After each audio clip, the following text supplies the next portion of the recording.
I am feeling better. I think I'm mostly over it.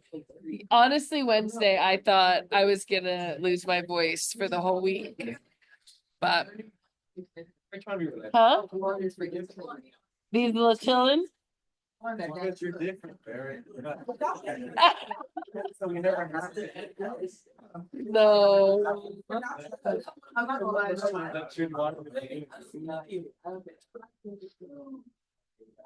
So you got a packet?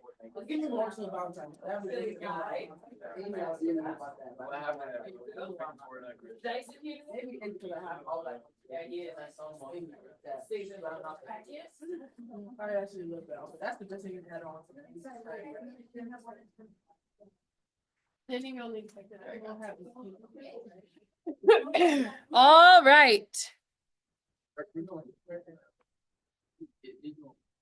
Okay, so today we're gonna kind of do like a pretty quick run through integral stuff.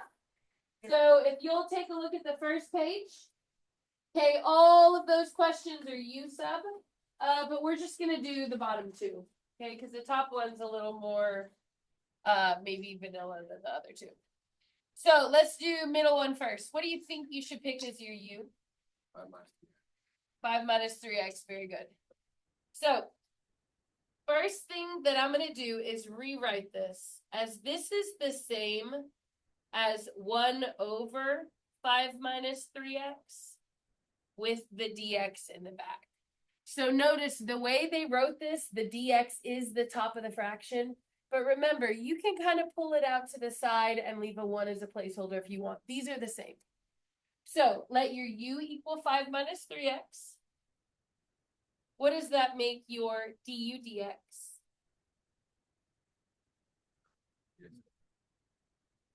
Good. We're taking the derivative. 5 will go to 0. Negative 3x will stay a negative 3. Then remember, we're going to dx up, negative 3 down. So a du over minus 3 is going to replace our dx. Okay, then from there, we're ready to rewrite our integral. So all of this is going to be replaced with my u. And then my dx is going to be replaced with a du over minus 3. What is the antiderivative of 1 over u? It's a special ln u.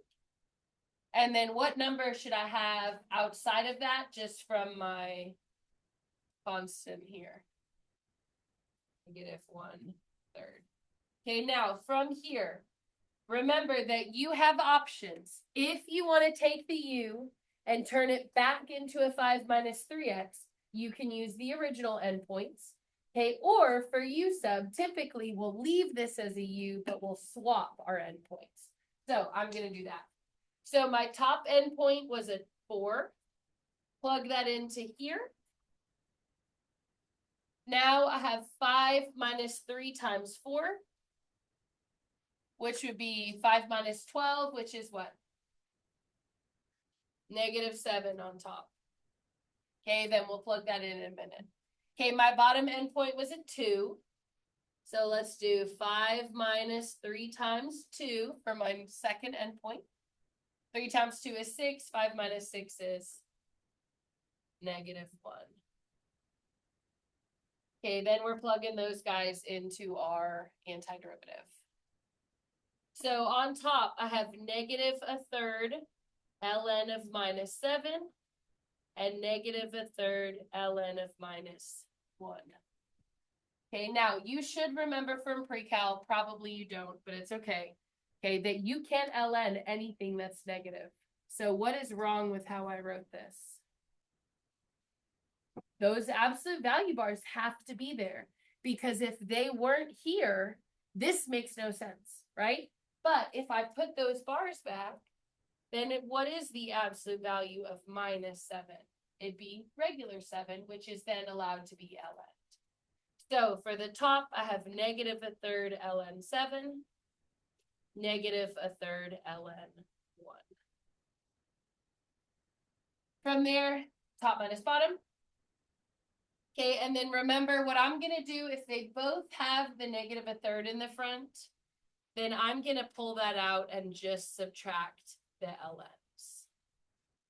So really, the negative a third is there for both of them, and then it's ln7 minus ln1. What do I do with these numbers if my ln's are subtracted? Divide. 7 divided by 1 will go to an ln 7. Which is answer choice? Which one? B, yeah. Okay. All right, go ahead and give number 8 a shot. Okay, this is going to be another U sub. See if you can pick the correct U.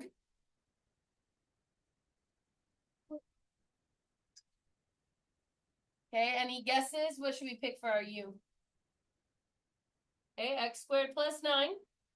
So if my U is an x squared plus 9, what does that make my du dx? 2x. Remember that my plus 9 would just drop to a 0. And then my dx will be over a 2x to replace my du. Let's rewrite our integral. I had an x on top. What do I have on bottom? Obviously, this is my u, but what else? Square root u. And then du over 2x. Okay, from there, what has to happen with those extra x's? They have to cancel out, because remember, you can't integrate with x's and u's. You got to be fully x or fully u. Okay, so from there, I'm going to rewrite this. My 2 is going to come to the front, but it'll be a 1/2. And then if my u is in a square root on the bottom, what power is that? Negative 1/2. Okay, go ahead and take your antiderivative. Remember, for an antiderivative, okay, A for anti, you're going to A for add. So you're adding 1 and then dropping the power down. So negative 1/2 plus 2 over 2 is the same as 1. What would that give me? Negative 1/2 plus 2/2 is 1/2. And then if I have to divide by half, what am I going to do with it to the front? Multiply times the reciprocal. If you're dividing by half, that's the same as times 2 over 1. Okay, but I already had a 1 over 2. And so if it's a 1/2 and a 2 over 1, those are basically just going to cross out. So you're going to end up just with square root u.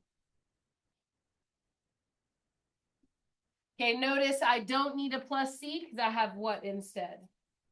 Endpoints. Very good. And I can only use my original endpoints if I take my u and switch it back to x, which I don't want to do, so I'm going to change my endpoints instead. What was my original top endpoint? Then I want 4 squared plus 9 for my new top endpoint. 4 squared is 16, plus 9 is a 25. My original bottom endpoint was a 0. 0 squared plus 9 is 9. And then remember, if it's u to the half, we know that's really a square root, so then we can just plug both of those in and subtract. Square root of 25 is what? 5. Square root of 9 is 3. 5 minus 3 is 2. Letter D. Make sense? All right, go ahead and turn the page.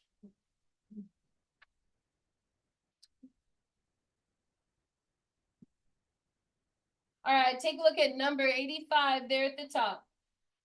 Okay, and also the test, the AP test, we're going to go over this next week. It's not 85 questions long. So if you're curious, 1 through 30 is no calc. So when you're looking through this packet, if the question is 1 through 30, it's off the no calculator part of the exam. Okay, and then it picks up at 80 through 95. Or maybe it's 70 through 85. But anyways, if it's a huge number, that's the calculator part. And then there are no questions in between, which makes no sense. So 1 through 30, you're no calculator. And then if it's the random huge numbers, there's only 15 of them. But those would all be with the calculator. Okay. So taking a look at this one, we're asked to find the antiderivative from 0 to 3 of f prime. Okay, then we notice we have a chart here with some f numbers in it and f prime numbers in it. Fundamental theorem says that I take the antiderivative of this. So if it's an f prime, what's the antiderivative of that? Regular f. And then what do I do with my endpoints? Plug them in and subtract. So in this case, my capital F of 3 would just be regular f of 3. Capital F of 0 would just be regular f of 0, because f prime took me back to regular f. And then where am I going to get these numbers from my chart? What's f of 3? 5. F of 0 is 2. And then remember, you subtract those guys. So 5 minus 2, that would give you 3. All right. Take a look at your next one. Okay, it says, let f be an antiderivative of little f, and suppose that f of 0 is 6. Okay, using a left Riemann sum with the subintervals in the table, estimate f of 3. Okay, so this is what I want. This is what I already have. So go ahead and set up your integral if you remember how to do it from your very last test that you took. Okay, I want f of 3, but I was given f of 0. Then what do I have to add here? Do you remember? Integral from what I have to what I want would be 0 to 3. Now, what needs to go in this integral is whatever function, if I take the antiderivative, I would get big F. So what would need to go here? Its antiderivative has to be big F. Little f. Very good. Okay, so if this is little f, the antiderivative goes to the big F's that you see there. Okay, then from there, capital F of 0, remember that was given to me. What are we going to do with it? We know it's a 6. And then for this part, here are your options. If you have an equation, you could do it by hand. If you had a graph, you could do area. But if I don't have any of that, Riemann sums are your other option.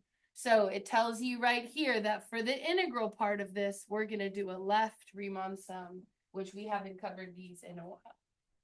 Okay, a left Riemann sum is where you're going to do the width times the y value plus the width times the y value, width times the y value, etc.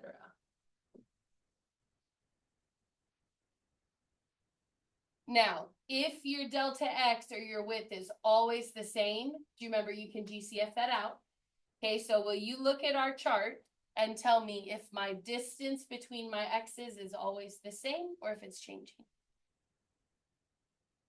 So 0 to 1, 1 to 2, 2 to 3, always the same. So I can take my width out, which is how wide? 1. Okay, then for a left Riemann sum, who gets skipped? Do you remember? The last one, very good. Which means I'm going to add the 2, the 3, and the 2, but I'll never include the 5. So it'd be 2 plus 3 plus 2. Okay, and then you're going to skip the last because it's a left Riemann sum. Okay. 2 plus 3 plus 2, that would give us 7. Plus 6 would be 13 for your final answer. Okay. Questions on that? All right. Let's go ahead and take a look at the next one, please. Okay, it says water is flowing into a tank at the rate where R of T is measured in gallons per minute. Okay, gallons per minute. Then it says the tank contains 15 gallons of water at time 0. Values of R are given in the table. Using a trapezoidal sum with the 3 intervals in the table, what is the approximate number of gallons? Okay, question. How do I go from gallons per minute to gallons? Do I need a derivative or an antiderivative? From gallons per minute back to gallons, that's an antiderivative. So when do I want to know the number of gallons at what time? 9. So I'm going to call it G of 9. I want the gallons at 9. When do I know the gallons in the tank?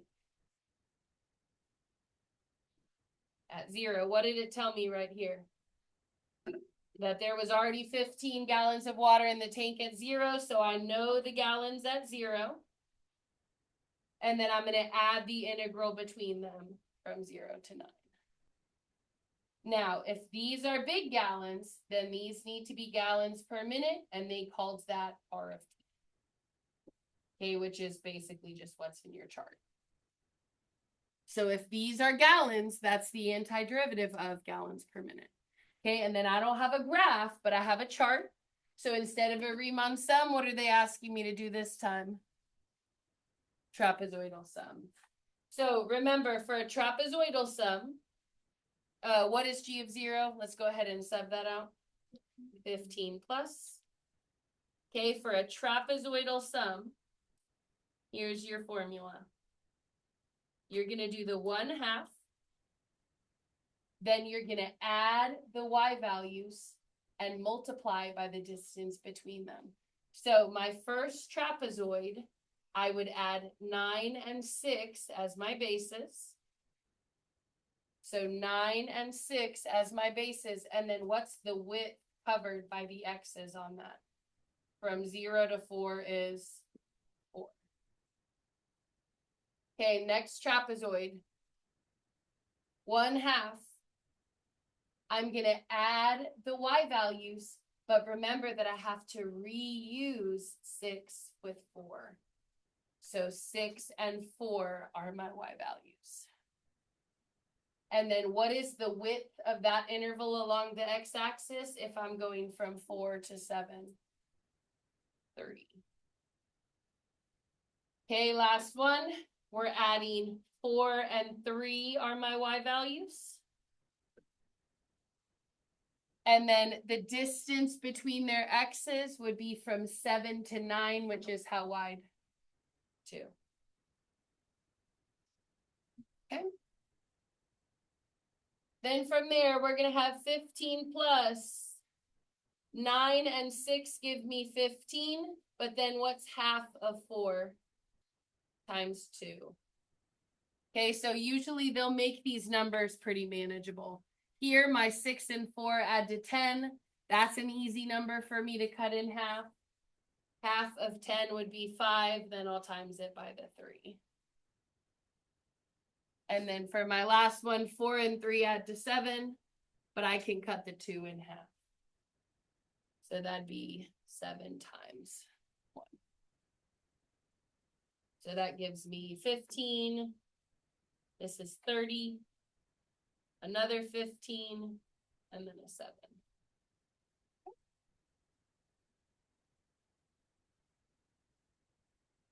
That's 30, so that'd be 67 would be C.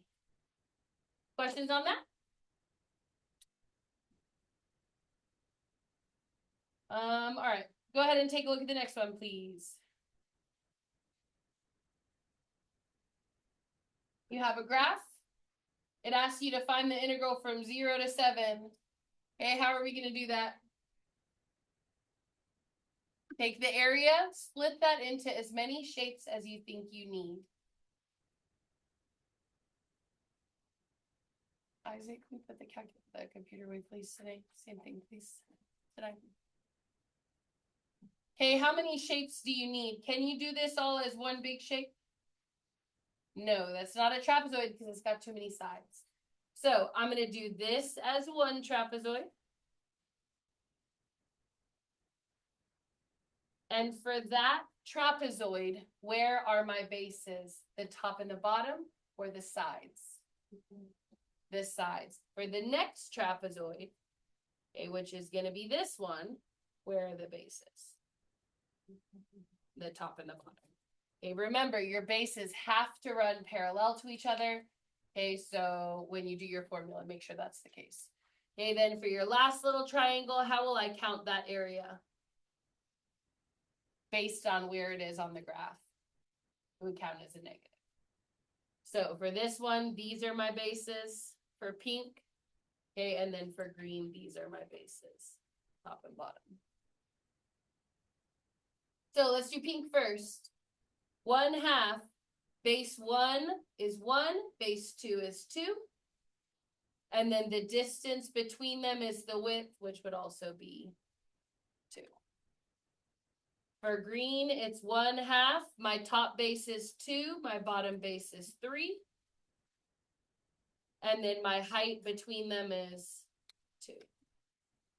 Lastly, for my triangle, it's 1/2 base times height. They're both 2s. So this one would be 1/2 of 2 crosses out, that's a 3. 1/2 of 2 crosses out, that's a 5. And then 1/2 and 2 crosses out, that's a 2.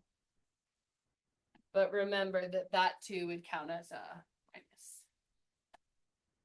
So that'd be 8 minus 2 would be 6. Questions on that?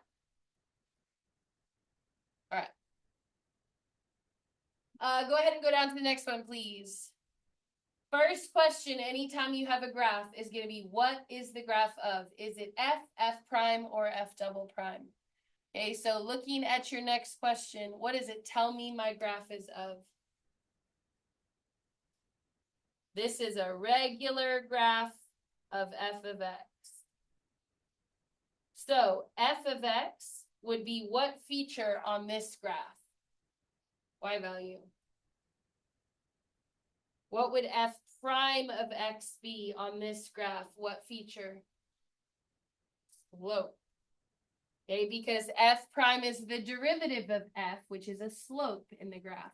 What would f double prime be? Not area. Concavity. Very good. Now, if it was an integral of f, that's where we would do area. Now, looking at all your answer choices, what are they asking us to compare? These are all what? Are they all F's, F primes, or F double primes? They're all F primes. Sometimes they'll kind of mix it up. That's why you have to really know what all 3 are. Okay, but if these are all F prime, we're talking about only what feature? Slopes. So find the slope at -1, at 0, and at 1. Okay, your answer for those should be positive, negative, or 0 based on which way the graph is going. So for example, at -1, what is my slope? Okay, -1, it's perfectly flat. That's a 0 slope. Okay, what about at 0? My graph is uphill. That's a positive slope. And then at 1, I see that my slope is negative. So when you're putting those in order, remember your alligator opens to the biggest side. So these need to be the biggest, that needs to be the smallest. So your negative would be the smallest. And then your positive would need to be the largest. So that'd be f prime of 1 needs to come first. Then my 0 would need to come second, which was f prime of -1. That'd have to be D. Thank you.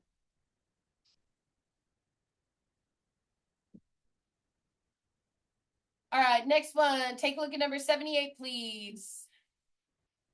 Okay, you're given 0 to 10 on F is 21. 0 to 10 on G is 8. And 3 to 10 on F minus G is 2. Then they're asking us to find 0 to 3 on F minus G. So out of those intervals, remember our little number line strategy here. Okay, what is the longest interval out of those that you see? 0 to 10. Okay, then if I find my intermediate value, where does sum of the integrals stop at? What middle number? 3. Okay, now one thing that's important to keep in mind is that we want to do this for f minus g together. So I want to know from 0 to 3 what f minus g is. So I'm going to put my question mark here. Okay, but remember, this is for f and g subtracted. What is the integral from 3 to 10 on f minus g? 2. So here to here is 2. Then I want to know how long 0 to 10 is. Did they give me both regular f and regular g? They gave me regular f, but what did they put in my g integral? A half. So if half of it is 8, how big is the whole thing? 16. So I'm going to cross this half out and make this a 16. Okay, so because they cut g in half, I don't want only half of g, I want all of g. So I'm going to double it. Then from there, what would f minus g be for the whole distance from 0 to 10? 5. And so then if here to here is 5, here to here is 2, how much area are we missing here? 3. Very good. Make sense? All right, go ahead and turn the page.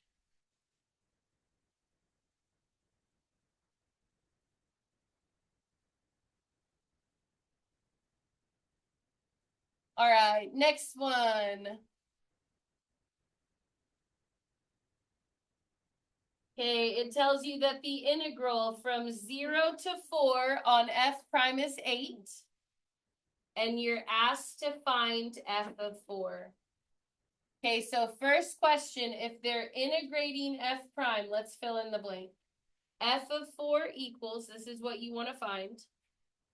And then something plus the integral from 0 to 4 on f prime of t. Okay, thinking about your version B, if this is an f prime, what's the antiderivative of f prime?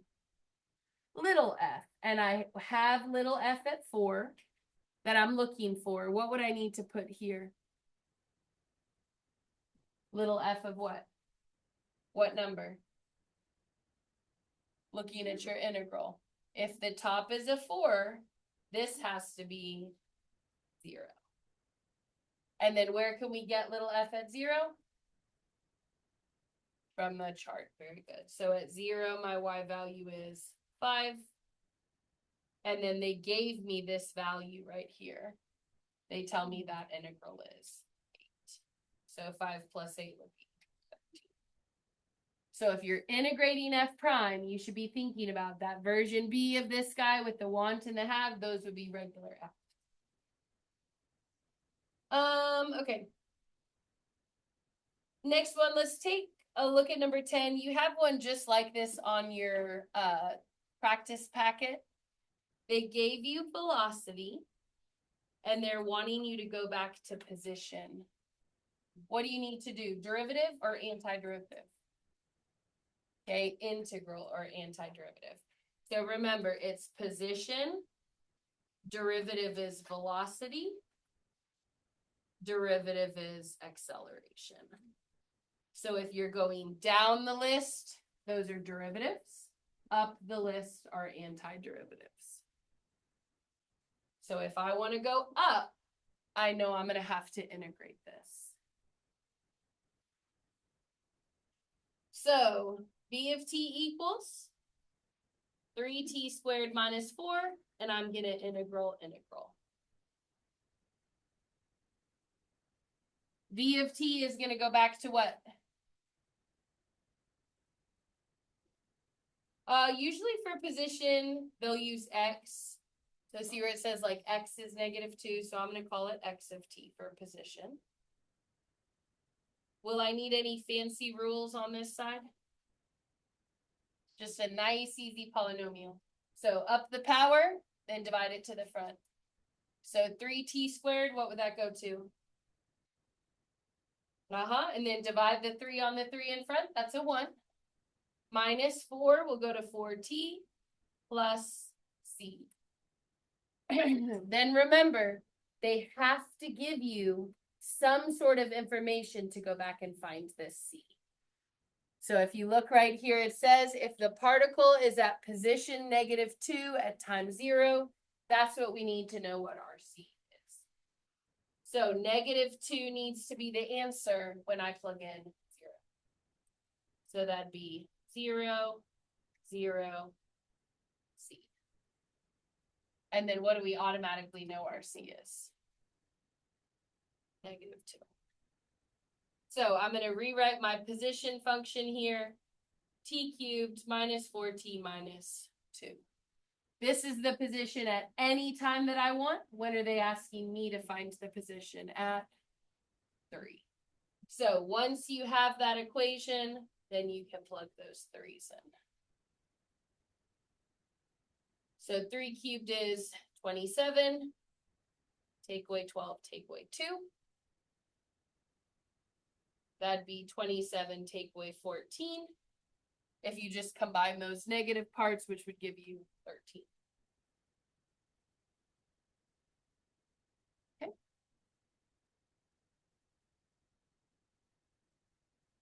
All right. For your next one, I just want you to focus on the first part of this.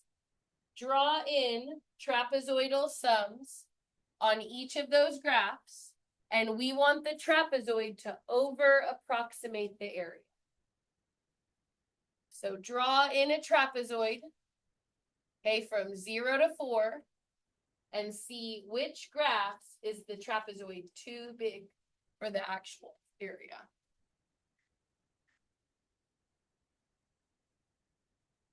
So if you don't remember, like you would do like here to here,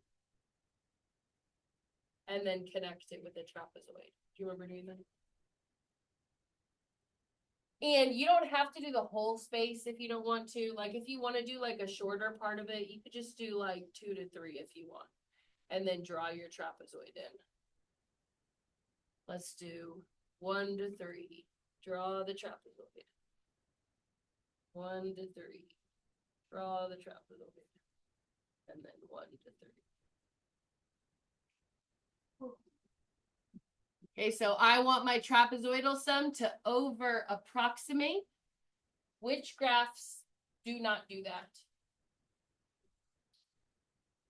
Okay, B, C, and E. Now, for E, what does it do to my area? Is it over, under, or perfect? Perfect. Okay, so if it's linear, okay, this is the exact correct area. Exactly correct. Okay, what feature do the two graphs that under approximated have in common? They're both concave down, versus both of the graphs that I want are concave up. Okay, so concavity will tell you where your trapezoids fall. Now let's look at the second part. We want a right Riemann sum to under approximate. So if I'm using those same two graphs, a right Riemann sum, let's say I just want to do 1 to 3. Remember, you slice your area and then let the right side determine the height. And then let the right side determine the height. So which one would the right Riemann sum under approximate? It would be, okay. Good?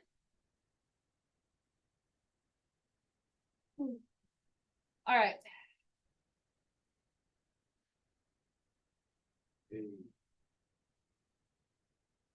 We're definitely stopping now. We could do a couple more. You're doing great. We have like 10 minutes. I know, you can do it. Come on, we're almost done. Okay, turn the page. Next one's volume. We haven't done this in a while. Okay, this is the last thing that you learned. Now, looking at the question number, is this a calc or a no calc? No. Calculator, which means you wouldn't have to be able to graph these without a calculator. Okay, y equals e to the x, though you should be able to graph. Okay, e to the x is your exponential growth. Okay, and then if you graphed e cubed, remember e is just a number. It's like around 2. So 2 cubed would be around 8. So I'm going to put that y equals e cubed would be something like that. Okay, but remember, you have a calculator if you need it. What would my next step be if I know that the region starts at 0? And I want this region right here, bounded by those graphs. Do you remember this is the last topic we covered? Huh? We are going to rotate it, but how do I find this guy? Intersection, you have to set them equal. Good. So for my intersection, you could do this in the calculator if you want, but if I let e to the x equal e to the 3, I automatically know where does it cross? 3. Because you'd ln both sides and the e's would go away. Okay, then it says we want which of the following gives the volume if I'm revolving around y equals -1. So y equals -1 will be down here. Do I have a gap or no gap? This is a gap, which means how many r's? 2. Big R should go from the axis of rotation to the farther away function. That's capital R. And then little r goes from the axis of rotation to the closer function. Are they side to side where I do right minus left, or are they running top minus bottom? Good. So for big R, top is e cubed minus bottom is -1. And e cubed minus -1, I'm just going to rewrite that as e cubed plus 1 for my big R. Little r is top minus bottom, but the top of little r is touching the closer function, which is what? E to the x minus negative. Which we're going to switch to a plus 1. Okay, then remember, for your for your volume, it's pi integral big R squared minus little r squared. So looking at those answer choices, you don't even actually have to do it, but which one is correct? Big R squared first minus little r squared second. E is correct. Yeah. All right. Next one. Okay, we have a function and we want average value. This is a formula that you should know. What is the formula for average value?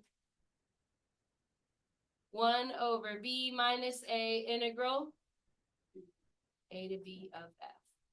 Okay, and remember that the average value formula tells you the average height of the graph on that interval. So let's plug these numbers in. We're finding the average value of 1 over x on 4 to 6. What will my formula be? 1 over, this is a to b in that order. 6 minus 4, integral 4 to 6. And then what's my function? 1 over x. Six minus 4 on the bottom is how much? 2. And then what's the antiderivative of 1 over x? It's a special. ln. Then you're going to plug in your 6 and your 4 and then subtract. So we'd have a half ln 6 on top and a half ln 4. Then what do we do with these guys? Subtract, and when you subtract with ln's, you divide. Very good. So I'm going to pull the 1/2 out to the front. It's an ln 6 minus an ln 4. And then I know that these are going to end up divided. So 6 divided by 4, what would that reduce to? So they could both reduce by 2, so it'd be a 3/2. Make sense?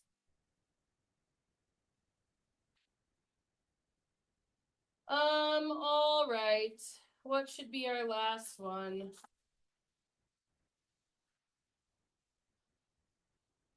Let's just do the one right below it, and we'll be done after this. All right, so first question, I have height, and I want average height. What are they asking me to do if I have height and I want average height?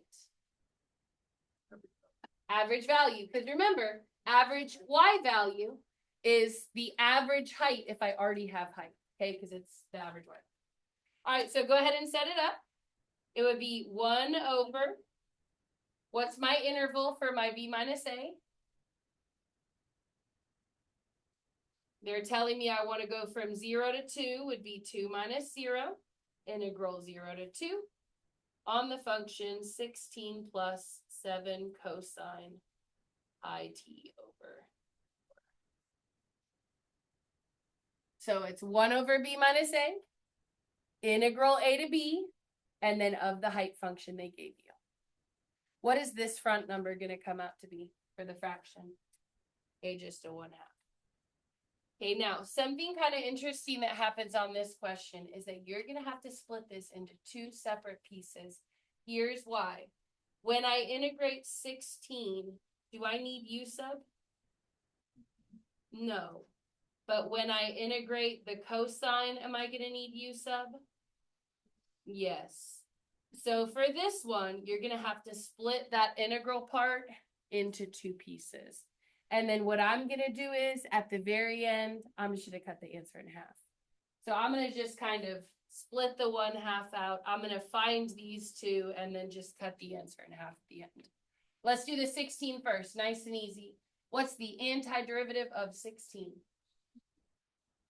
Okay, 16t or 16x. Then I'm going to plug those endpoints in and subtract. So on top, I'm plugging in a 2. On bottom, I'm plugging in a 0. 2 times 16 is 32. On bottom, it's a 0. 32 minus 0 means 32 is my first answer. Okay, now let's do this one. Okay, what am I going to choose as my U? Okay, now, rather than leaving it as pi t over 4, I'm going to write it as pi fourths t. Okay, which is the same, but here's why. If you're taking the derivative of 5t, it's just a 5. Derivative of 8t, it's just an 8. So if it's a fraction t, the derivative is just the fraction. So your du dt here is just the pi fourths. Which means that your du over pi fourths is going to have to replace your dt. So we're going to take our integral. Remember, for u sub, you don't get to plug in endpoints right away.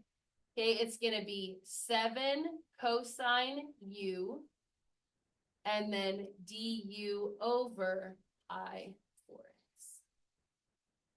And then remember, if you're dividing by a fraction, what do you do with that? Multiply by the reciprocal. So I'm going to take pi fourths, make it a 4 over pi, and then times it by 7. What is 4 over pi times 7? 28 over pi cosine u. What is the antiderivative of cosine? But if you're going up, it'd be positive sign. So we'll keep the 28 pi in the front. Okay, this is now a sine u. And then remember, whatever my original ordered endpoints are, I got to plug them into here. So if it's a 0, 0 times pi fourths is still 0 for the bottom. But for the top, what am I going to get if I plug in a 2 times a pi fourths? Then it's 2 pi fourths, which is really how much? Pi halves. Pi halves is your thumb. Sine, all your fingers are on bottom. What's the biggest sine can get? 1. So it'd be 28 over pi times 1. versus sine of 0, 0 is your pinky. How many fingers below your pinky? 0. Okay, then remember, we're going to take these two endpoints and subtract. So 28 over pi minus 0 gives me 28 over pi. So I got a 32 here, a 28 over pi here, and then remember, I had to split those integrals up by addition. So do I want this answer? Because what did I say I was going to do at the very end? Cut it in half. So this answer is correct if you forget to cut it in half. That is the actual correct answer. You would need to remember that it's half of the integral. Okay? All right, so you are primarily working at this point on your practice test. Okay, it's due on Thursday next week because senior grades finalize on Friday. Okay, and then your AP test is on Wednesday. Okay? So you have 40 minutes. Let's get some good work done. You can do it. Yes? I'm making a form pass. What class do you But I mean, we already did the baby thing, so we're not even gonna do it. You can set up the pass, but she just has to do it. I can't like take it on her class. You probably. It's Miss Reese. The other one. Who's the other one? Who?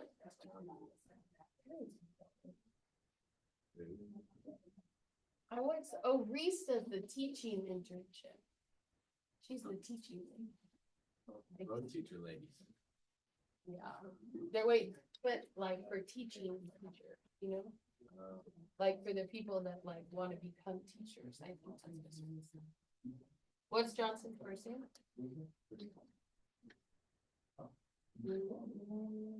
I don't think I've ever met her. I've told you that like. I know.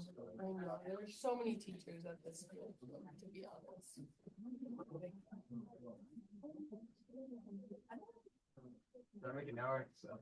Restroom? Yeah, are you gonna use this one? Make sure you have your ID with you. Oh. Let's make the password.